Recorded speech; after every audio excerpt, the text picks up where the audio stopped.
it's vaping. Guys, I have a lot to say about vaping. I'm Casey Campion. I'm a content creator and radio presenter, and I'm working with the HSE on the anti-vaping campaign. I came on board because I feel like it's rare to find anyone either my age or between teenage years and 25 that isn't vaping or hasn't experimented with it. I think it is a big issue amongst young people. Around our age especially, yeah, 100%. You see it a lot on nights out, different things like that. More than ever, it's a huge issue.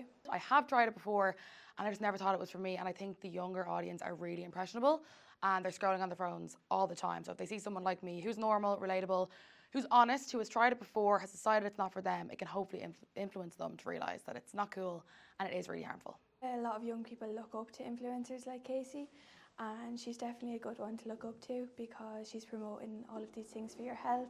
Big TikTokers, I suppose, like Jim Flano and Casey, it creates kind of a reputation, you know, a good voice that, you know, you tend to listen to more. They target a lot of young audiences on TikTok and Instagram, and I think having them involved will majorly impact this launch. And hopefully I've influenced you, or more importantly, de-influenced you.